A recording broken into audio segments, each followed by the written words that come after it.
तोर पेंता फड़ा पेंता पहंदी पारी को परलिंगोना रायतार जंगोना हीरा सुगा मुठवाना दाई काली कंकालीना। क्योंकि इतना सब कुछ मेरे बारे में कह दिया, मैं खुद डर रहा हूँ कि मैं कुछ कहूंगा तो कोई बात गलत ना निकल जाए। थोड़ा सा तालियां हो जाइए ताकि मेरी नींद उड़ जाए। मैं सो तो नहीं रहा हूँ ना, किसी को लगता नहीं रहा कि मैं सो रहा हूँ। हालांकि मुझे यही नहीं पता कि मैं कब से नहीं अच्छे से सोया हूँ। एक आध घंटा सो लेता हूँ और फिर समाज को जगाने निकल लेता हूँ। वैसे यहाँ अपेक्षित तो नहीं था, परंतु बहन ने बोली कि दादा आप सतना तक आए हो और सतना से अब हमको गांव जाना है, गांव हमको पता नहीं है, ऐसा सुने हैं कि आप जबलपुर में पैदा हुए थे। मैंने कहा किसने बताया? कहते आपकी जाति जन्म प्रमाण पत्र में। मैंने कहा अच्छी बात है, मगर आधे से ज्यादा लोगों को पता नहीं है कि मैं सिवनी का हूँ कि जबलपुर का हूँ। वही मैं पैदा हुआ था, मेडिकल वही नरा गड़ा है मेरा। तो और उसके बाद अभी जगदीश दादा बता रहे थे, हमारे सीनियर सर हैं, हॉस्टल में मैं अवैध रूप से घुस के रह रहा था उस समय। क्यों रह रहा था पता है? पीएमटी छात्रावास था। मैं भी एक लड़ाई लड़ रहा था। लड़ाई ये थी कि भाई हम पूरे आदिवासियों को, सिर्फ गरीब गरीब को एक तरफ पीएमटी में रख दिए हैं और जो पैसा जिनके पास है उनको पीएमटी में नहीं रखे हैं। उससे क्या हो रहा था कि ऐसा लगा कि सरकार कहीं ना कहीं आदिवासियों को दो टुकड़े में बांट रही है। कैसे बांट रही है? एक वो समाज जिसके पास पैसा आ गया है वो अलग रहे, और जो प्रेरणा का काम कर सकता है, जो मदद कर सकता है, जो पीछे पिछड़ गए हैं हमारे समाज के ही लोग, उनकी मदद कर सकता है, वो अलग रहे। तो कोशिश कर रहा था, युद्ध स्तर की तैयारी थी। और वो जगदीश सर हमारे बता रहे थे ना कि हमको क्यों मारे थे। उस समय वहां कोई गोंडवाना नहीं करता था, मैं अकेला था। मैं गोंडवाना करता था, रोज पढ़ती थी। कई बार तो इसलिए पढ़ती थी, गोंडवाना का नाम लिया तो पट्ट से पढ़ती थी। कहते कहाँ गोंडवाना लगाए रखे हो करके। कभी मैंने बोल दिया कि भैया ये क्या है, यहाँ पे कहाँ जा रहे हो? उस समय ज्यादा बड़ा था नहीं, 2009 की बात है, 16-17 साल का था, कितना होगा। अब उस समय मैं बोल देता था कि भैया क्या कहाँ जा रहे हो? ये दुर्गा मुर्गा चक्कर में। तो फिर पढ़ती थी, कहती थी क्या दुर्गा को मुर्गा बोला। अब क्या बोलता हूँ, अब जो सीखूंगा वही तो बताऊंगा। अरे मैं सिवनी से आता हूँ भाई। सिवनी वो क्षेत्र है जहां से गोंडवाना आंदोलन की अलख जगी है। बहुत कम लोगों को पता होगा कि गोंडवाना आंदोलन को आत्मसात करने से पहले लोगों को हमारा इतिहास जानना होगा। आपको पता है हमारा इतिहास क्या है? क्या मैं बता सकता हूँ? आप लोग मुझे इतिहास बताने की अनुमति देंगे क्या? जोर से बोलिए, हाँ या नहीं? क्या अच्छा लूं या फिर नहीं लूं?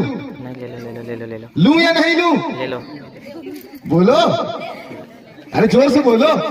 अरे वो जय माता दी वाला नहीं हो जाना चाहिए। देखो क्या है कि थोड़ी बहुत बातें बताना हूं तो इसलिए कुछ लोग बोल दिए, जिसने नहीं की आवाज तो मुझे आई नहीं, इसलिए ले बोल लीजिए तो मैं ले लेता हूं। इतिहास की कक्षा गोंडवाना की कुछ इस प्रकार है जो आपके और जमाने भर के पाठशालाओं में नहीं पढ़ाई जाती। वो कक्षा इस प्रकार है कि हमारा गोंडियन इतिहास जो प्राचीन काल से कभी भी किसी लिखित दस्तावेज में उपलब्ध नहीं था, परंतु सीपीएन बरार ने उसे आरवी रसेल, जबलपुर जाते हो रसेल चौक कितने लोग गए भैया बताइए जरा? सारे लड़के तो गए, समझ में आ गया क्यों गए थे रसेल चौक। रसेल चौक आरवी रसेल के नाम से है और आरवी रसेल ने वहां पे गोंडवाना के बारे में असली बात लिखी थी। और उस पे शोध करने वाले हमारे गोंडियन एक से एक जितने भी इतिहासकार हैं, उन्होंने रंगेल सिंह भलावी पाटालियार जो कि सिवनी के थे, उनके पाटाओं के संग्रह का अध्ययन किया। और उनके पाटाओं के संग्रह को अध्ययन करने के बाद आचार्य मोतीराम कंगाली जी जो दाएं तरफ दिख रहे हैं, दादा हीरा सिंह मरकाम जी के बाएं तरफ दिख रहे हैं कि नहीं? मेरे हाथ की बाएं तरफ आचार्य मोतीराम कंगाली जी ने रंगेल सिंह भलावी जी पाटालीर के पाटा संग्रह का अध्ययन किया। और उस अध्ययन के उपरांत उन्होंने फिर बौड़ासुर मस्कोले जी के माध्यम से और हमारे बहुत से कोया पुनेमी, मुठवा पुनेमी के माध्यम से, गोंडी पुनेमियों के माध्यम से उस लोहगढ़ को, उस कच्चारगढ़ को ढूंढने का वहां से एक नियम का आरंभ किया। और उसके बाद बौड़ासुर मस्कोले जी वगैरह ने अपनी एक टीम बना के खोजी दल ने जाकर कचारगढ़ को ढूंढा, जो कि किसी ने देखा नहीं था, सिर्फ पाटा में सुना हुआ था। घूमत दादा यहाँ पे हो तो अगर मेरी बात कहीं पे गलत हो तो बताना जरूर, क्योंकि नया बच्चा हूँ, पुराना नहीं हूँ। पुराने चावल कोदो कुट की ज्यादा अच्छी होते हैं, नए वाले नहीं होते ना, तो हम बच्चे होते हैं। ठीक है, तो बस यह कहना चाह रहा था कि हमें जमाने भर के इतिहास के साथ साथ अपना इतिहास पढ़ने की बहुत ज्यादा जरूरत है। क्यों जरूरत है बताऊं? अच्छा, अच्छे बच्चे कितने हाथ उठाना? गंदे बच्चे हाथ उठाओ। अरे अच्छे बच्चे हाथ उठाओ। इतिहास हमारा जानना इसलिए जरूरी है कि हमारा जो दुश्मन है कौन, हमारा कौन है दुश्मन, बोलो हमारा कौन है, हमारा दुश्मन कौन, बोलो हमारा दुश्मन। ठीक है, तो हमारा दुश्मन कौन है, अज्ञानता। कौन है, तो यहां से अपने दुश्मन को हरा के जाना चाहोगे कि नहीं, नहीं। बच्चे तुम लोग कसम से कौन सी क्लास पढ़ते हो रे भैया। मैं आप लोगों को ये इसलिए बता रहा हूं कि आप ही हो जो आने वाली पीढ़ी, हो सकता है आपको अपने बुजुर्ग माता पिता को बताना पड़े कि हमारा वो दुश्मन जिसने 1925 में प्रण लिया है कि इस भारत भूमि से पूरे आदिवासियों को खत्म कर देगा। मैं गलत तो नहीं कह रहा? कितनों को पता है उस दुश्मन का नाम, हाथ खड़े करना जरा। दादा पता है, उधर पता है, कौन है दादा बताइए जोर से। वो 1925 में पैदा हुआ था, दुश्मन बताइए कौन है, नहीं पता। ऐसे ही हाथ उठा ली तो दादा समर्थन में, समर्थन भी जरूरी है। किसी को पता है कि जोर से वहीं से आवाज लगाइए। आरएस नहीं दादा, वो आरएस को बोल रहे हैं, आरएस दुश्मन है, वो तो दुश्मन है ही करे। आरएसएस, आरएस और आरएसएस में ज्यादा फर्क नहीं है। वो ऐसे बर्बाद कर रहा है, एक धर्म का नशा करा रहा है और एक बाटल का नशा करा रहा है। उन दोनों से हमें हमारे समाज को बचाने की जरूरत है। कैसे कि वो आरएसएस ने अंग्रेजों के सामने प्रण किया है कि इस जमीन को हम बर्बाद कर देंगे। क्या कर देंगे, इस जमीन को हम बर्बाद कर देंगे। जिस राम को श्रीलंका में कोई नहीं जानता, जहां पे रावण को श्रीलंका में कोई नहीं जानता, वहां पे सीता को कोई नहीं जानता। ये फालतू का थाईलैंड की कथाओं को लेके आते हैं और भारत में कहते हैं कि जो फैजाबाद है हमारे राम का मंदिर, हम अयोध्या में बनाने आए हैं। अरे इनका असली अयोध्या तो आयुथाया में है, थाईलैंडी लोग हैं। ये दूसरों को कहते हैं कि मुगल बाहर से आए, अरे इनकी माता बेहतारी बाहर से आए हुए हैं, ये क्या हमको बताएंगे। दादा गलत नहीं कह रहा है, ये बातें बताना जरूरी है। अरे किसको तुम अपना कह रहे हो, राम नहीं वो हराम है, वो राम नहीं हराम है। कैसे तुम्हारा जीना हराम है। अभी तुम्हारे बगल वाले गांव पे आधे से ज्यादा लोगों के वहां पे बाढ़ लगा दिया वन विभाग वाला, वो राम आया बचाने तुम्हारी जमीन को, क्या आया क्या? इतने साल से वो सीताराम सीताराम करते रहे, वो सीता देते रहे, वो आया क्या बचाने? तुम्हारे को यहाँ तकलीफ हुई, तुम्हारे के यहाँ पर लड़के बच्चे को अगर चोट लग गई तो आया क्या? अरे जो अपनी बीवी को नहीं बचा पाया वो तुमको क्या बचाएगा? वो की बीवी को उठा के ले गए, वो तुमको क्या बचा पाएगा? तो मैं बस इतना कहना चाहता हूं कि हमको जमाने भर की बातों में घूमने फिरने से अच्छा है पहले हम अपने पुरखों की बातों को याद रखें। रंगेल सिंह भलावी जी ने वहां से पाटाओं का संग्रह प्रस्तुत किया। उन पाटाओं के माध्यम से आचार्य मोतीराम गंगाली दादा ने लोहगढ़ की संरचना को लोगों के सामने स्थापित किया। उन्होंने लांजीगढ़ के बारे में बताया, उन्होंने बताया कि रंगेल सिंह भलावी ही मेरे असली गुरु है, जिनके पाटाओं के माध्यम से मैं इस कोया पुनेम को अपने समाज को समर्पित करता हूँ। दादा गलत तो नहीं कह रहा हूं। बस वहां पे एक चीज मक्कारी रह गई कि कोया पुनेम तो आ गया, अब क्या बात है मुठुआ पुनेम कहां गया? जो असली जो जड़ है कि अगर हीरासू का मुठुआ उस पत्थर को नहीं हटाता तो क्या एक भी गोंद निकल पाता? तो हमको दोनों को लेके चलना होगा। हमको पानाल गोंड को भी लेके चलना होगा, हमको नेल की गोंड को भी लेके चलना होगा, हमें कोयतुर गोंड को भी लेके चलना होगा, हमको बैगा गोंड को भी लेके चलना होगा, तब जाके गोंड वाला सार्थक होगा। ऐसा मेरा विचार है। और मैंने कछारगढ़ की समिति से कहा कि यह पूरी जमीन जो पेंजिया था विभाजन के बाद क्या कहलाया, लारेसिया और गोंडवाना, यही कहलाया। बेटा इधर ध्यान से सुनो, पहले ये पृथ्वी कैसी थी? पृथ्वी के ऊपर एक द्वीप था, वो द्वीप कैसा दिखता था पता है? बिल्ली जैसा। कैसा दिखता था? बिल्ली जैसा। वो बिल्ली का नाम क्या था पता है? क्या नाम है? पेंजिया बिल्ली। कौन सी बिल्ली? पेंजिया बिल्ली। और वो पेंजिया बिल्ली टूट गई। क्या गई? वो पेंजिया बिल्ली टूट गई। तो ऊपर वाली बिल्ली क्या कहलाई? लारेसिया। और नीचे वाली बिल्ली क्या कहलाई? गोंडवाना। समझ में आया? समझ में आया कि नहीं? ये मैं पृथ्वी का जो विभाजन हुआ है ना वो बता रहा हूं। जब हमारे द्वीप का नाम गोंडवाना, तो इस गोंडवाना द्वीप पे जितने भी लोग खुद को आदिवासी कहते हैं तो भौगोलिक रूप से उनकी पहचान गोंड होना चाहिए कि नहीं होना चाहिए बताइए? मगर कैसे? वो तब होगी जब पूरे देश के, पूरे गोंडवाना लैंड के हर देश के आदिवासियों का प्रतिनिधित्व कौन करेगा? गोंड करेगा। कैसे करेगा? वो कछारगढ़ से करेगा। वो कैसे करेगा? जब वो अपने कछारगढ़ के पुनेमियों के साथ संगत करेगा। इसे हमको अपने युवाओं तक पहुंचाना जरूरी है। एक और बात मैं बताना चाहता हूं, गाने बाद में सुनना है, छुटका मोबाइल की बैटरी बचा ले, खत्म हो जाएगी। नहीं मैं चार्जर छूना ले जाऊंगा फिर वहां से। देखिए जो हमारे पुरखा है, हमारे पुरखा ने एक चीज और हमको दी है दादा, आप लोगों के लिए भी जानने की जरूरत है। इन लोगों को मैं बता रहा था ना कि आरएसएस ने 1925 में तुम्हारी हत्या करने का षड्यंत्र किया है और कहा है कि 2025 तक भारत की जमीन से पूरे आदिवासियों का कत्लेआम कर देगा, वो उसको जड़ से खत्म कर देगा। कहा है कि नहीं बताइए दादा। अगर आपको पता चलेगा, अगर आपके गांव से कोई व्यक्ति शहर गया और शहर जाने के बाद अगर वो अपने समाज की संस्कृति को भूल गया, अपनी भाषा बोली को भूल गया, तो समझ लेना कि वो आदिवासी नहीं रहा।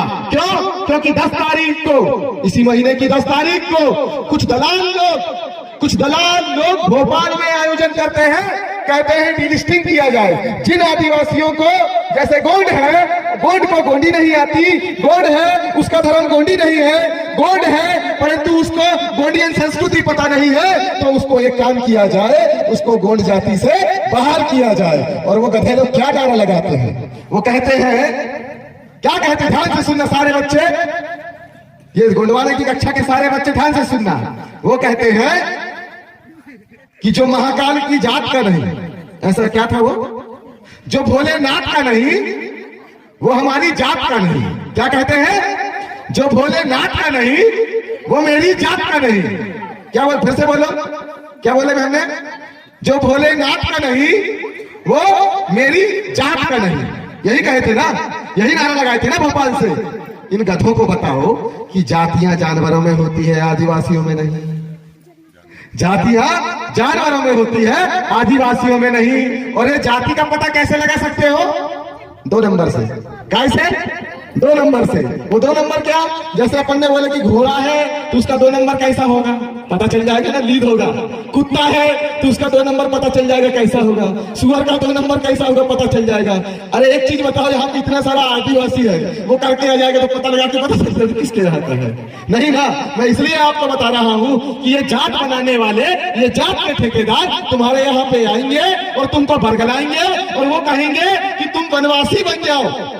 साला जिसको वनवास दिया गया, जिसको वनवास दिया गया, जिसको वनवास भेज दिया गया, उसको ये लोग वनवासी नहीं कहते, मगर उस जंगल के राजा आदिवासी को ये वनवासी कहते। इनका षड्यंत्र समझो मेरे भाई, ये तुम्हारी जमीन से तुम्हें हटा के इनका ये थाईलैंड का आयुथाया का 10वां जो राजा था उसको यहाँ पे बैठाना चाहते हैं। आपको पता है कि इन लोगों के उस पे पहले ये सीताराम करते थे। क्या करते थे? सीताराम करते थे। उसके बाद श्री राम हो गया। इन्होंने क्या कहा? इनका षड्यंत्र समझो कि पहले इनकी नारियों को कैप्चर करो, इनकी नारियों को इकट्ठा करो, इनकी नारियों को पीछे लगा दो प्रदीप मिश्रा, तो कहीं वो बागेश्वर वाला, तो कहीं ये बाबा, तो कहीं आसाराम, तो कहीं अमका डाम, तो टमका डाम, तो झुमका डाम। ऐसा ही होता है ना कि सुबह सुबह प्रवचन आ रहे हैं महाराज जी के सुनने, चलो भाई, होता है कि नहीं? कभी कभी लेके जाते होंगे कि खाना मिलेगा, अच्छी खीर मिलेगी, चलो वहां पे बाबा जी आए हैं उनके दर्शन करने चलते हैं, ट्रैक्टर भर के चलते हैं। होता होगा। उससे क्या फायदा हुआ? उन्होंने अपनी भीड़ बढ़ाई, अपनी भीड़ बढ़ाने के बाद उन्होंने फोटो खींची और उस फोटो का इस्तेमाल करते हैं, कहते हैं इस भारत देश में कोई आदिवासी नहीं रहता। आदिवासी हमारी एक मौखिक पहचान है। अभी कुछ लोग बोल रहे थे दादा लोग, मैं भी पहले बोलता था, मैं तो इतना ही बोलता था कि जिसने गोंड को आदिवासी बोला खटाखट कूटूंगा। एक फोटो भी डाला हुआ, बीच में लोग वायरल कर दिए। उसके बाद मेरे को पता चला कि एक व्यक्ति की कई प्रकार की पहचान होती है, तो उस पहचान को अगर प्रमाणित करने की बात आएगी, एनआरसी आएगी 2025 के पहले, हमको अपनी पहले तो सरकार बनाना होगा। 2023 में हमको सरकार बनाना होगा। सरकार पे अगर कोई हमारे समाज का नहीं है, हमारे पुनेम का नहीं है, परंतु यदि वो हम आदिवासियों के प्रति, हम गोंडियन संस्कृति का पालन करने वाले प्रत्येक गोंड के प्रति सम्मान का भाव रखता है, तो हम उसका सम्मान से स्वागत करते हैं। परंतु यदि वो हमारे संस्कृति का अपमान करता है या हमारे समाज के लोगों के पहनावे कल्चर का अपमान करता है, तो छिंदवाड़ा में क्या हुआ देख लिए ना, छिंदवाड़ा में क्या हुआ देख लिए ना। तो अगर ये जितने लोग कभी चिढ़ते थे, जितने लोग कहते थे हम तो कहते थे कि नहीं, जितने लोग कहते थे हम तो आजकल वो यही लाइन लगा के खड़े रहते हैं। ये दादा हीरा सिंह मरकाम के आंदोलन की ताकत मेरे भाई। वो जो कभी कहते थे कि ये हमारे पास कटोरा लेके आएंगे, आज दादा हीरा सिंह मरकाम ने वो आंदोलन खड़ा कर दिया कि वहां पे कटोरा लेके आते हैं, कहते हैं गोम्पा के नाम पे टिकट दे दे रे बाबा, क्या कहते हैं, गोंपा के नाम पे टिकट दे दो रे बाबा। ये है दादा हीरा सिंह मरकाम के आंदोलन की ताकत। और दादा हीरा सिंह मरकाम का आंदोलन सिर्फ उनका व्यक्तिगत आंदोलन नहीं था, वो व्यक्तिगत एक ऐसे मसीहा थे जिन्होंने मेरे जैसे समाज के प्रति समर्पित व्यक्ति को आज आपके सामने लाके खड़ा कर दिया। क्यों खड़ा कर दिया? क्योंकि विचार है, ये पीढ़ी दर पीढ़ी चलते जाना चाहिए। क्या है ये? बोलिए, क्या है ये? विचार है। क्या है ये? अरे जोर से बोलो, क्या है ये? ये कैसे चलता है? पीढ़ी दर पीढ़ी। हमारे डुकरा जो पेड़ लगाए थे, हम उसका आम खाएंगे कि नहीं? और आज आप जो पेड़ लगाएंगे, आपके बच्चे उसका आम खाएंगे कि नहीं? जब पैदा होने से यहाँ मकान ढूंढने निकल जाते हैं, पैदा हुआ हूँ, मकान बताओ कहीं, मकान बताओ कहीं, नया संगठन बनाएंगे, जगह बताओ कोई, जगह बताओ कोई। ऐसे तो हो रहा है ना, सबने निकले गोंडवाना आंदोलन से।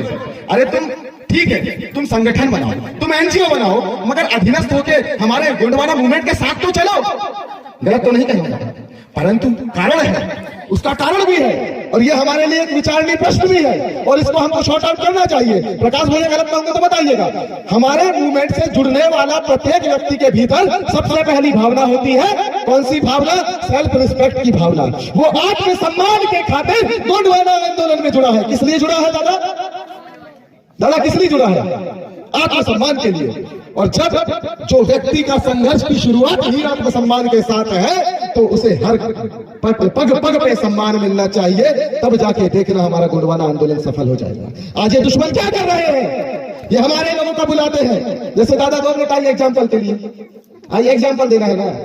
जैसे बुलाते हैं, अरे भाई साहब कैसे हैं आप, और सब बढ़िया है ना, और कैसे है, खाना वाना हुआ कि नहीं, बैठे भोजन विश्राम हुआ कि नहीं, और कभी कोई तकलीफ हो तो बताइएगा, हमारे वहां संपर्क है, यहाँ संपर्क है। परंतु दुश्मन ने क्या किया है? हम आते हैं, इसने क्या बोला रे, इसकी बात कैसे काटूं, इसकी बात कैसे काटूं, मैं कोई सच्चा बोलने। अरे तुमको अच्छा बोलने से कुछ नहीं होगा, तुमको सच्चा बोलना है। क्या बोलना है? क्या बोलना है? सच्चा बोलना है। दादा हीरा सिंह मरकाम जी ने एक ही बात सिखाई कि अच्छा बोलने से फर्क नहीं पड़ेगा, सच्चा बोलने से फर्क पड़ेगा। क्या बोलने से फर्क पड़ेगा दादा? सच्चा। और सच्चा क्या बोलेगा? जिसके पास नॉलेज होगा वही तो सच बोलेगा। और वो नॉलेज कहाँ मिलेगा? मेरे को यहाँ पे 2012 से मैं काम कर रहा हूँ। कहाँ पर? कछारगढ़ की जत्रा पे। 2014-15 में पहली बार अमूरकोट की धरती से मैंने वहां पे काम करना चालू किया। सच ये है कि 2012 से जब मैं वहां पे काम करना चालू किया, तो गोंडवाना स्टूडेंट यूनियन को उस समय देश में कोई नहीं जानता था मेरे भाई। कुछ लोगों ने तो उसका विरोध भी किया, ये क्या अंग्रेजी वाला नाम लेके आए हो। मैंने कहा दादा थोड़ा सा अपडेटेड वर्जन है, आने वाले समय में यही चलेगा, नया प्रोडक्ट है, ये कुछ नहीं करेगा। ये गोंडवाना आंदोलन के लिए सिर्फ नए युवाओं को तैयार करके गोंडवाना मूवमेंट को जोड़ने का काम करेगा। तो मेरी सोच गलत थी क्या दादा? क्या मेरी सोच गलत थी क्या दादा? उसके बाद मैंने बोला हम कुछ नहीं करेंगे, आज हम टीम बनाएंगे, हम अच्छे श्रोताओं का निर्माण करेंगे। किसका निर्माण करेंगे? श्रोताओं का निर्माण करेंगे। लॉकडाउन हुआ, टीम बिखर गई। आज कितने अच्छे श्रोता बचे बताइए? जीएससी में अच्छे श्रोता में ढूंढ रखता, वो लड़कों को पकड़ा, मैंने क्लास लिया उनकी, क्या करते बेटा, कितना विचार से कुछ बताओ। मैंने कहा ओल्ड जीएससी के लड़कों को पकड़ के पूछना विचार क्या होता है। पूरा शुरुआत से लेकर आखिरी तक कितने विद्वानों ने विचार रखा, कौन कौन हमारे सारा समाज का था, और वो खाली हाथ नहीं आता था। If you are a student then you have to become a learning attitude. If you don't have learning attitude then you are not the ideal student for Gondwana. If you are a student for Gondwana then you have to carry a copy, you have to carry a pen. एक कागज और pen लेके जाओ हमारे सामाजिक आंदोलन पे, क्योंकि ये कक्षाएं तुम्हारे उस कक्षा पे नहीं मिलेगा। ये तुम्हारा एनआरसी की पढ़ाई यहाँ पे चल रही है। जब एनआरसी का इम्तिहान होगा, जब तुम्हारे यहाँ पे जनगणना होगी, उस समय तुम्हें यही चीज बचाएगी और वो कोई और चीज नहीं बचा सकती। इस बात को समझ के जाओ। आज जितने जीएसयू वाले अगर वीडियो के माध्यम से हो या फिर इस मंच पे यहाँ पर मंच के माध्यम से मुझे सुन रहे हैं कि कल से अगर तुम एक बाप और एक बात वाले हो, असल गोंडवाना वाले हो, तो तुम्हारे हाथ में एक कॉपी होना चाहिए, जो सिर्फ गोंडवाना की एक कॉपी होना चाहिए, और उसमें तुम्हारे गोंडवाना के हर एक कार्यकर्ता का पता, नाम और नंबर होना चाहिए। तब जाके तुम आदर्श स्टूडेंट कहलाओगे, वरना नाचने कूदने के लिए हम किराए से बाहर से भी बुला सकते हैं। तालियां नहीं बजेगी, मुझे पता है, डांट रहा हूं ना मैं, मजा देने थोड़ी ना आया हूं भाई, ज्ञान देने आया हूं। ज्ञान के लिए तालियां नहीं, सोच लगती है। क्योंकि दादा मरकाम का जब उद्बोधन चलता था, आप लोगों ने क्या ही अटेंड किया होगा।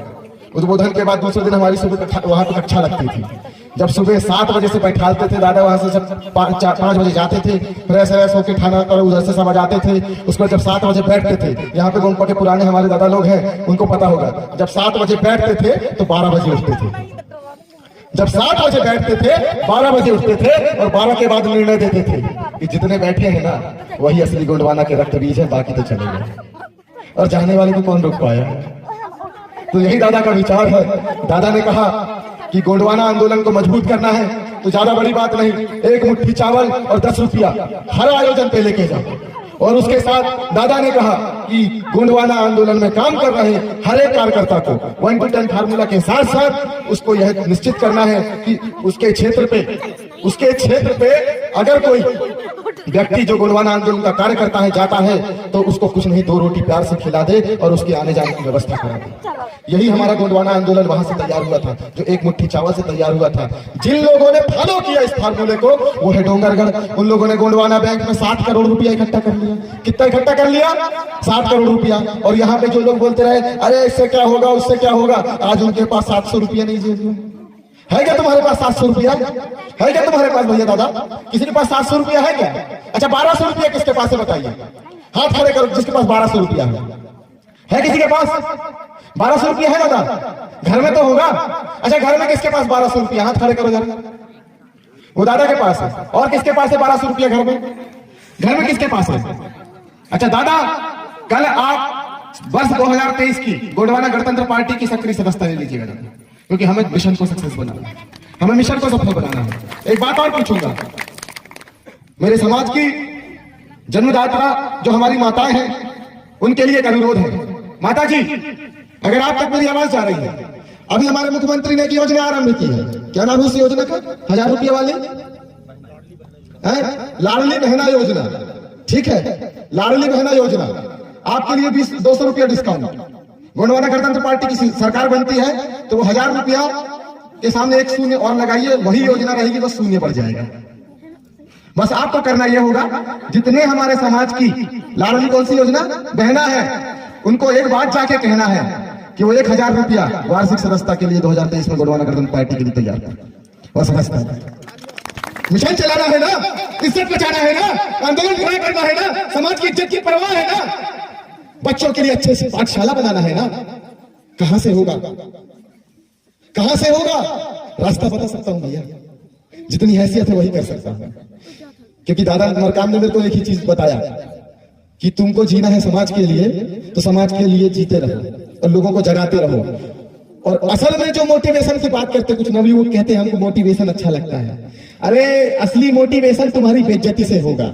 जिंदगी में 10 बार बेइज्जती कराओ। कितनी बार? 10 बार। 11वीं बार तुम्हारी बेइज्जती नहीं होगी, ऑटोमेटिक तुम्हारी इज्जत होना चालू हो जाएगी। आओ मंच में खड़े हो, 10 बार बेइज्जती कराओ। नहीं बन रहा है फिर भी बोलो, नहीं जुड़ रहा है कोई व्यक्ति 10 बार बोलो कि जुड़ जा जुड़ जा जुड़ जा, 11वीं बार वो तुमसे जुड़ जाएगा। वो है असली मोटिवेशन। और ये मैं इसलिए कह रहा हूं कि आज कहीं ना कहीं हम बड़े बड़े ब्रांड नेम लेके चलते हैं। 2023 में मेरी जनवरी में सदस्यता फिर से हुई, नवीन सदस्यता सक्रिय सदस्य के रूप में 1 to 10 फार्मूला में बहुत पहले से 12-13 साल से सदस्य हुई, परंतु इस साल मेरी 1200 रुपए वाली सदस्यता हुई। उस सदस्यता के उपरांत निरंतर मुझे कहा जा रहा है कि आप पद ले लें। मैंने कहा दादा जो पार्टी का मेमोरेंडम है, जब तक मैं 1000 कार्यकर्ता नहीं बनाऊंगा तब तक मैं पद के लिए लेने भी नहीं आऊंगा। और हो सके तो हम एक अनुशासन का निर्माण करें कि जिसके पास 1000 कार्यकर्ता सक्रिय 1200 सदस्यता वाले हैं उन्हीं लोगों को पदाधिकारी बनाया जाए, बाकी लोगों को घर में बैठाया जाए। और जो अनुशासनहीनता करे उसको 1 महीने के लिए कचारगढ़ की सेवा देने के साथ साथ गोटू में वृक्षारोपण के लिए भेज दिया जाए, तब जाके हम गोंडवाना को यहाँ से सफल कर पाएंगे। मेरे भाई क्या लगता था कि शांत रहेंगे? क्या लगता था कि दादा मरकाम चले गए तो हम बिखर जाएंगे?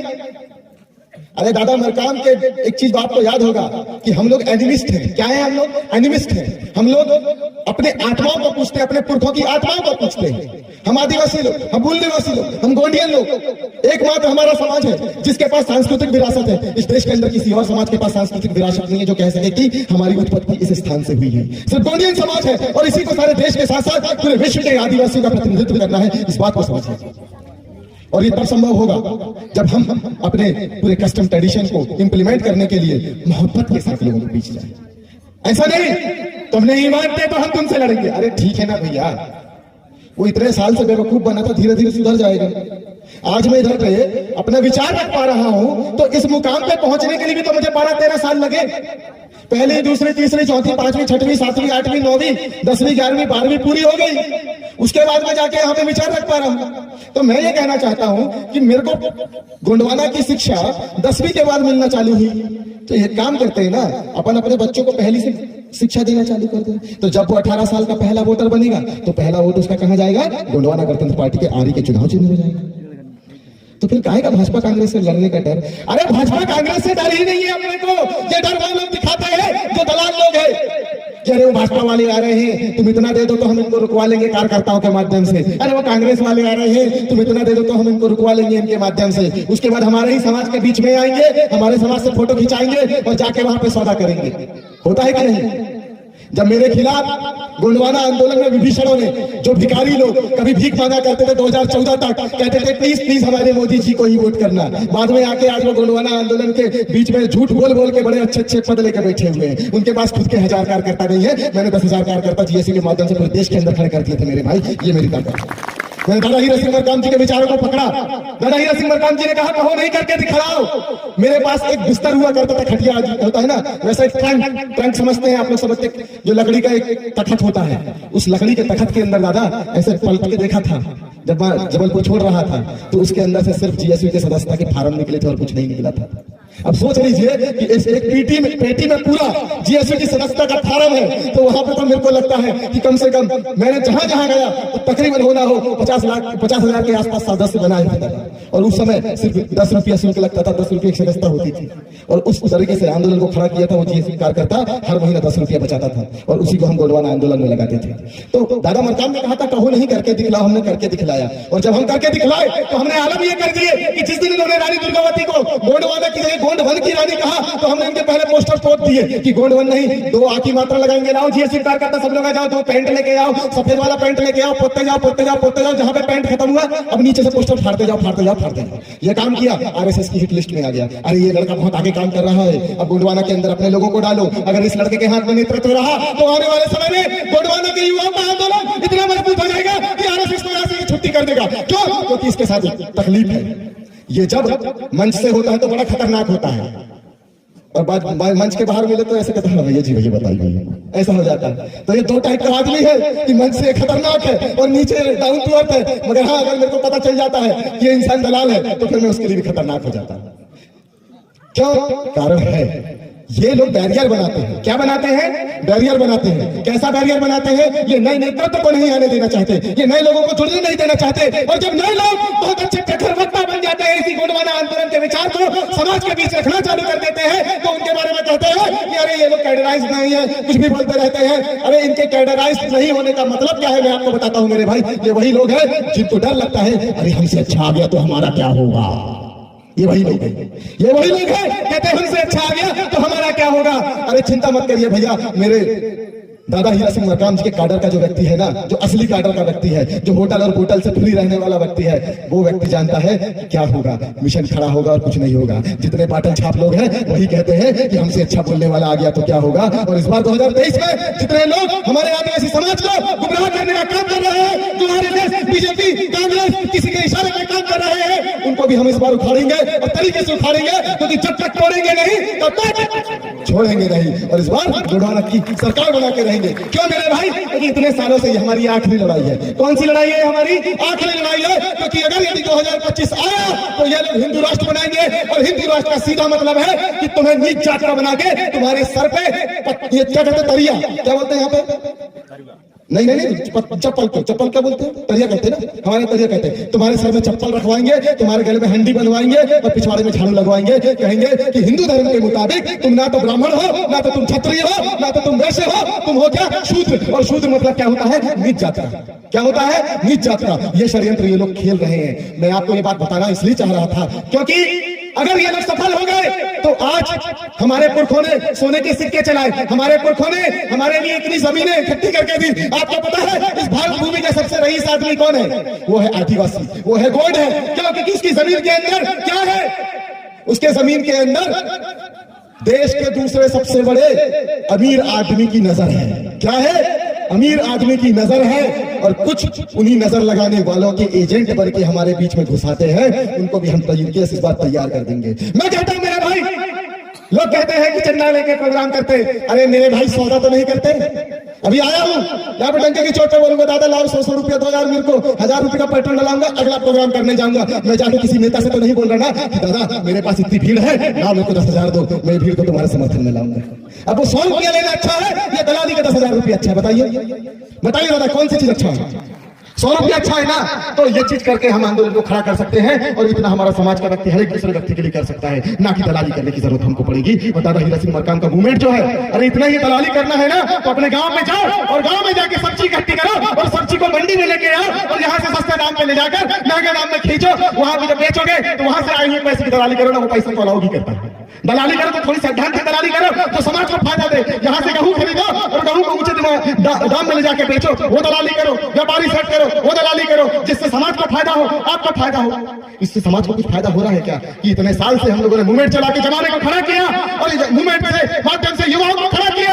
आज यहाँ पे वीडियो दूर दूर तक जाता है, युवा यहाँ पे देखते हैं, उनके अंदर जोश आ जाता है, क्रांति आती है। वो कहते हैं दादा हमको भी इसी तरीके से आगे अपनी बात को रखना है। हम कहते हैं स्वागत है आपका स्वागत है। जब वो लोग आते हैं और कहते हैं कि चलो हम लोग मूवमेंट चलाएंगे, अरे कैडर नहीं हुआ कहते हैं ये लोग। कैडर कहां से होगा भैया? आप कैडर में बैठा लिए तो आप कैडर का प्रशिक्षण का जो काम होता है दादा वो पर्सनल उसको इन्विटेशन से होता है। आप कैडर में उसको बैठा लिए, उसका कैडर होगा तो वो मजबूत होगा और प्रशिक्षित होकर वो समाज को जगाने का काम करेगा। परंतु यदि हम एक दूसरे पे इल्जाम लगाते रहेंगे तो कुछ नहीं हो पाएगा। इसलिए क्या है, प्रशिक्षण जरूरी है। और जितने लोग गोंडवाना की शाखा से निकल गए हैं, इधर उधर चले गए हैं, आप लोग सभी मेरा साथ दीजिएगा। जो लोग सीधे से आएंगे उनको सीधे से प्यार से लाएंगे, नहीं आएंगे तो हम क्लोरोफार्म सुंघा के लाएंगे, मगर उनको लाएंगे और बोतल में रखेंगे और 1 महीने की पूरी ट्रेनिंग देंगे और कहेंगे कि तुम्हारी पहचान, तुम इधर उधर आए बाए कहीं भी चले जाओ, तुम्हारी पहचान एक ही रहेगी। कौन सी रहेगी दादा? कि तुम गोंडवाना के ही कार्यकर्ता है। गलत बोले हूं दादा? जब मेरे को यहाँ से आइसोलेशन में भेज दिया, मेरे ही लोग मेरे खिलाफ काम करने लगे, उनको मेरे खिलाफ बरगला दिया। डर इस बात का था, वो डर कैसा था कि लोगों को लगा अरे यार ये बहुत बोलता है, ये बहुत ज्यादा बोलता है, ये बहुत तेज बोलता है। इस तरीके से वो लोगों ने, दुश्मन ने इनको भड़का दिया। तो इस दुश्मन ने जैसे भड़काया तो हमारे लोग, अब कान के कच्चे और अकल से बच्चे कभी क्रांति कर सकते हैं क्या? कान के कच्चे और अकल से बच्चे कभी क्रांति कर सकते हैं क्या? तो ये कान से, दादा मरकाम ने कहा, मेरा कोट ये शब्द नहीं है, ये दादा मरकाम के शब्द है कि कान से कच्चा और अकल से बच्चा कभी क्रांति नहीं कर सकता। तो इसलिए मैं कहना चाहता हूँ क्या करना होगा कि भैया ये सारे लोगों को इकट्ठा करना होगा, इकट्ठा करके मूवमेंट खड़ा करना होगा और कच्चे कान के नहीं मजबूत कान के लोगों को बैठाना होगा। जो व्यक्ति निरंतरता के साथ बैठकर प्रांगण में खड़े होकर आपका उद्बोधन नहीं सुन सकता, वो व्यक्ति क्रांति नहीं कर सकता। क्योंकि जब वो व्यक्ति अपनों को सुनना ही नहीं चाहता। आज मेरी बहन से मैंने पूछा, मेरी कभी बता, वो कहती आप किसी की सुनते ही नहीं, वो कहती आप किसी की सुनते ही नहीं। मैंने बोला कहाँ पे, मेरे को वो एक्ट बता कहाँ पे मैंने किसी की नहीं सुना। अब मैंने बोला कि कोई जयराम बोलेगा तो मैं उसकी सुनूंगा क्या है? मैं तो एक ही चीज कहूंगा, मेरे साथ एक चीज बोल देना, जय लंकेश। कितने लोग बोलोगे जय लंकेश? बोल पाओगे? हिम्मत है तुम्हारे अंदर? असली गोंड के बच्चे मेरे साथ बोलना जय लंकेश। बोलोगे? एक ही नारा एक ही देश, अरे बोलो ना जय लंकेश। एक ही नारा एक ही देश, एक ही नारा एक ही देश। थोड़ा जोर से बोलो तो बच्चे लोग, इतनी ठंड लग रही है, तुमसे ज्यादा बुढ़ा तो हम लोग हो गए, तुम्हारे डबल उम्र के हैं, हमको ठंड नहीं लग रही तो पतला सा कपड़ा पहन के आए हैं। एक ही नारा एक ही देश, समझ में आ गया? तो हम तो जय लंकेश वाले हैं। काहे? हमारे पास 10 प्रकार का दिमाग है, हमारे पास भी 10 जगह घूमता है। तो जब वो 10 जगह घूमता है तो ऐसा लगता है कि यार सच में मैं लोगों की सुनता है। तो बहन माफ करना, आज से मैं यहाँ से पढ़ लेता हूँ कि पहले सबकी सुनूंगा, उसके बाद अपनी बात रखूंगा। इसलिए आखिरी में मौका मांगा कि पहले सबकी सुना, उसके बाद मैं अपनी बात रखा। तो पहले जाके बोल के चला जाता तो कहते मैं किसी की सुनता ही नहीं, मगर मेरे कान बिल्कुल खड़े रहते। मैं यहाँ से रिकॉर्ड कर लेता हूँ, यहाँ पे नहीं सुनता क्योंकि मेरे को मेरा भी तैयार करना है। मैं रिकॉर्ड करके रख लेता हूँ और अगला प्रोग्राम में जाएगा मेरी गाड़ी में गाने नहीं बजती है, लोग बताएंगे बोर हो जाते हैं, दादा इतनी दूर से 300 किलोमीटर दूर से लेके आ गए, गाने तक नहीं लगाए। मैंने बहाना बना दिया, गाने लगाओ तो नींद आती है, तो क्या करें, स्पीच लगाओ। गाड़ी में क्या लगाओ? स्पीच लगाओ। किसका स्पीच लगाओ? मूवमेंट का स्पीच लगाओ, हर सेल्फ रिस्पेक्ट मूवमेंट का स्पीच लगाओ। तुम लड़का लोग भी जब बाइक से जाओगे ना, जबलपुर जाते हो कि नहीं मोटरसाइकिल से, कान में ढेपरा लगा के जाते हो कि नहीं? डुच्चू लगा लेते हो बस में बैठते हो तो लगाते हो ना, तो वो डुच्चू में लगा के सुनना। अगली बार गाना नहीं सुनना, पिक्चर नहीं देखना, क्या देखना? भाषण। किसका भाषण? दादा हीरा सिंह मरकाम जी का भाषण। कितने लोग दादा हीरा सिंह मरकाम जी का भाषण रोज देखेंगे बताइए मोबाइल में 1 घंटा? मोबाइल है तुम्हारे पास तो सबसे पहले संध्या दीदी को सर्च, साधना दीदी को सर्च करना, उनको फॉलो करना। ठीक है, फेसबुक में, सोशल मीडिया में। वो साधना दीदी के वहां से फॉलो करके जहां जहां कहेंगी वहां पे वो लिंक डालते जाएंगी, उसके माध्यम से मूवमेंट पे आप लोग उनके साथ आगे बढ़ना। ऐसी महिला नेत्री गर्व करना चाहिए। हम तो खींच खींच के बेला पकड़ा जैसे ढोर गरबा बछिया खींच के लाते हैं ना, वैसे हम लड़के को खींच खींच के लाते थे संगठन में। 2-4 लड़कियों को नमूना बना के रखे भी, अरे बोलो रे समाज के लिए, बोलो रे, बोलना सीख गई, नौकरी लग गई, उसके बाद समाज से मतलब ही नहीं, क्या पता कहाँ बिहार के रख चले। मगर आज ऐसी नेत्री जो असल में रानी दुर्गावती का अवतार है, वो क्या कहती है कि पहले मूवमेंट, उनके लिए पहले जरूरी क्या है? मूवमेंट। उनके लिए पहले जरूरी क्या है? आंदोलन।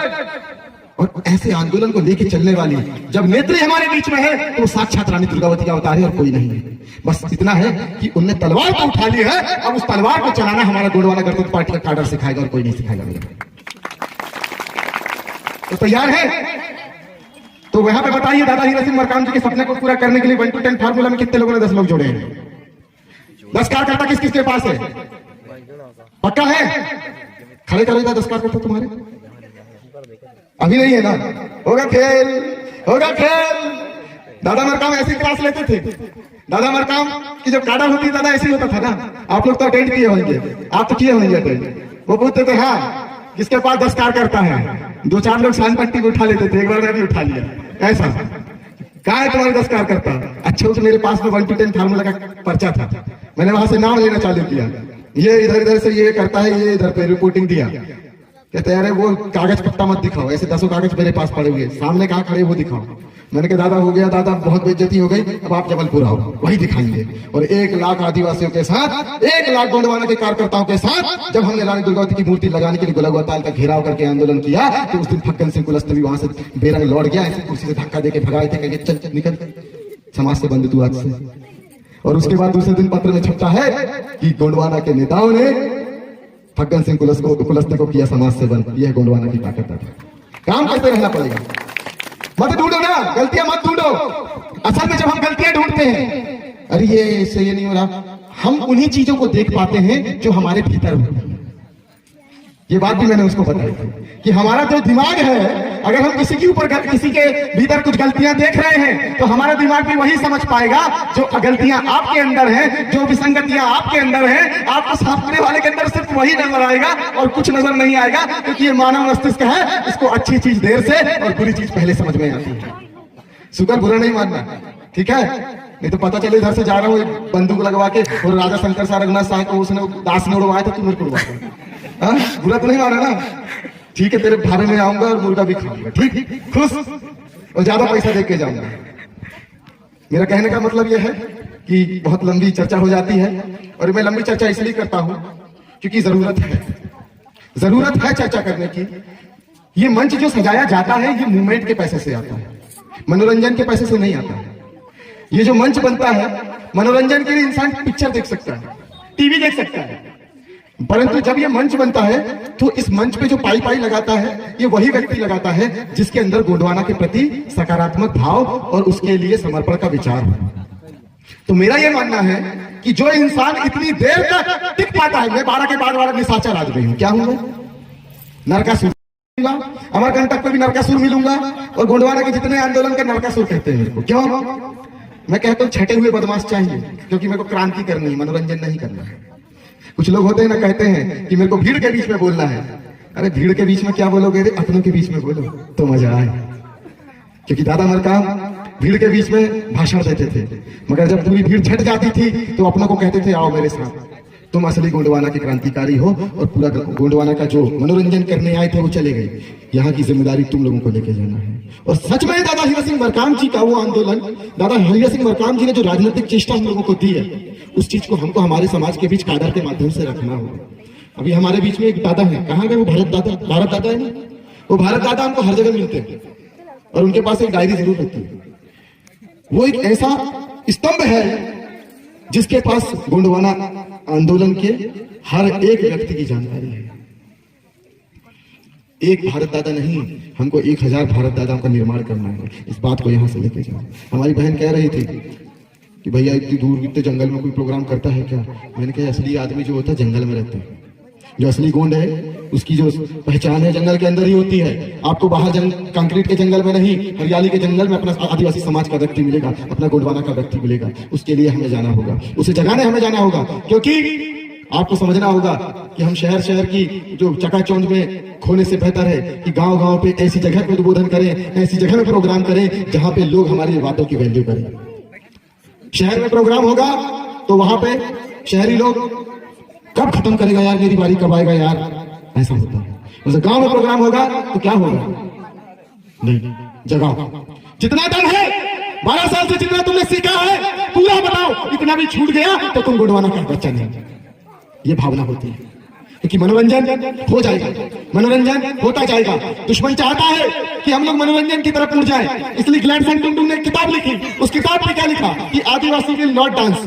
जो हमारे नेताओं के सामने आदिवासी नहीं नाचेगा, आदिवासी मंच के ऊपर नहीं नाचेगा, क्योंकि आदिवासियों की परंपरा है। पता है कौन सी परंपरा? रेला की परंपरा है, कर्मा की परंपरा है। नगरिया चलता है तब नाचते हैं। तो ये हमारे कस्टम है, ये हमारा ट्रेडिशन है, रिकॉर्डिंग वाला नहीं है। ये बच्चों को सिखाइए ना मांदर कैसे बचती है। इनको नहीं सिखाएंगे तो ये भूल जाएंगे। जैसे हमारे गोंडवाना के ज्यादातर जितना गोंडवाना के समाज के हमारे गोंडोला के जितने लोग हैं उनकी दुर्दशा का कारण क्या है? हमारे अगर भूमक इस बात को सुन रहे तो उस चीज को समझिए कि जब गोंडवाना को जो हमारे गंड जीव है 12 सगा पेन के 33 कोटम के जो बच्चे हैं उनको उस पत्थर से आजाद कराने के लिए कौन सा हथियार लगा था? कीकरी। गलत कह रहा हूं दादा, सही? कीकरी बाना, पता है कि नहीं? कीकरी बाना लगा था। अब बताइए तुम्हारे देवाधामी में कितनी बार कीकरी बाना बजवाए हो?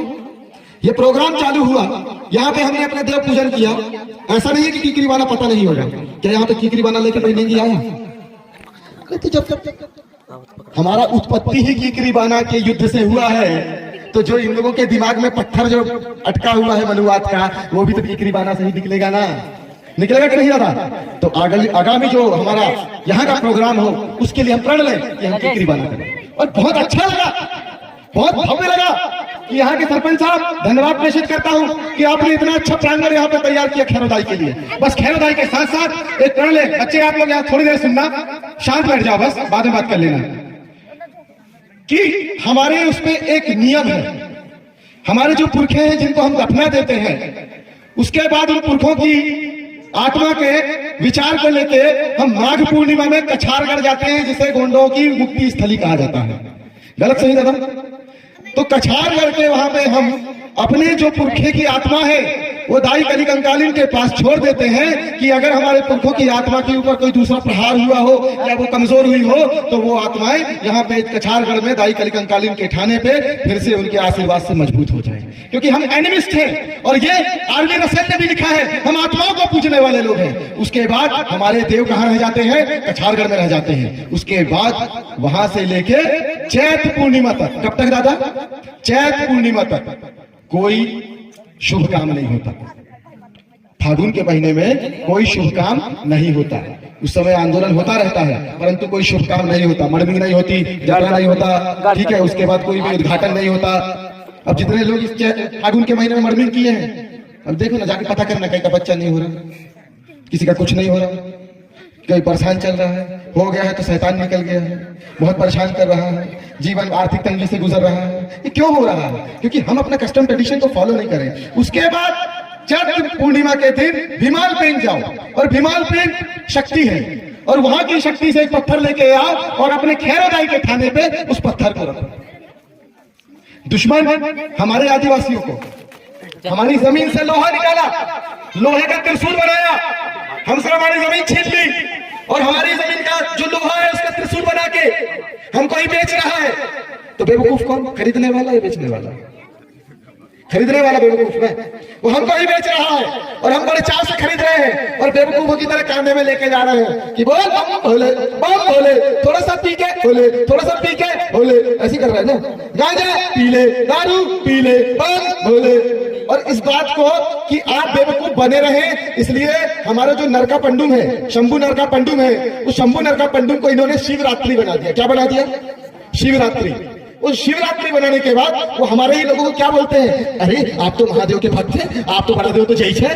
कहा तो तुम होते कौन हो रहे बताने वाले कि महादेव कौन है और बड़ा देव कौन है? महादेव तुम्हारा एजेंट है और बड़ा देव का कोई आकार नहीं होता।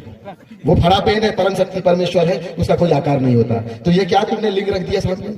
काय को छुएगा? हम लोग नहीं छूता, हम क्या को छुएंगे? हम शुद्ध आदमी हैं, हम काय को छुएंगे? तो मेरे कहने का मतलब यह है कि हम भीमाल पेन से उनके भाई को लेके आए। किनके भाई को?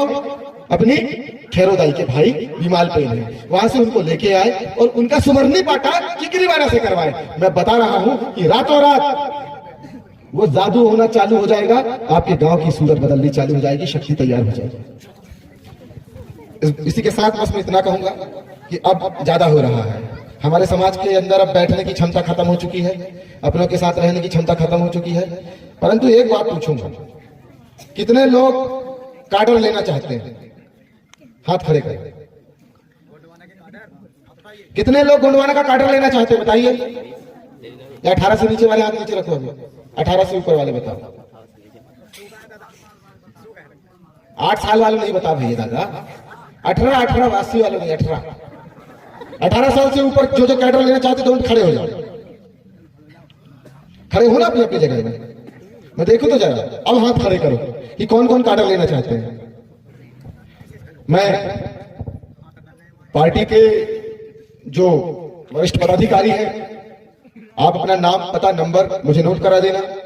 मैं उन तक आपका डिटेल्स पहुंचा दूंगा, क्योंकि आने वाले समय में 2-3 महीने के अंदर पदाधिकारी सिर्फ वही रहेगा जिसके पास कार्डर होगा, उसके साथ साथ 1000 कार्यकर्ता। ये फालतू के लोग नहीं चाहिए कि 4 लड़के अपने पीछे घुमा रहे हैं, दारू पिला के कह रहे हैं मैं नेता रे बता बड़ा।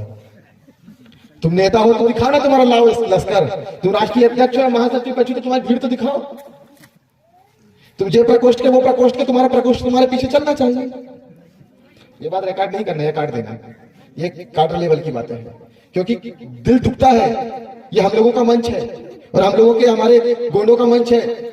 ये मरकाम टेकाम उनके पट्टा, हमारा कुसरे, हमारे, और यहाँ पे एक दो सबने मोर एडॉन में है, क्या कहते हैं वो, टेमरे, पनिका, ये हम लोगों का मंच है। बाकी तुम लोग हमारे समर्थन में आए हो, हमारे सर में बैठ के ना तांडव मत करो, नहीं तो छिलवाड़ा जैसा तांडव होगा। समझदार लोग समझ गए होंगे। तो बस मैं इतना कहना चाहता हूं कि जब भी आप किसी आंदोलन पे जाएं, आयोजन पे जाएं, तो विचार को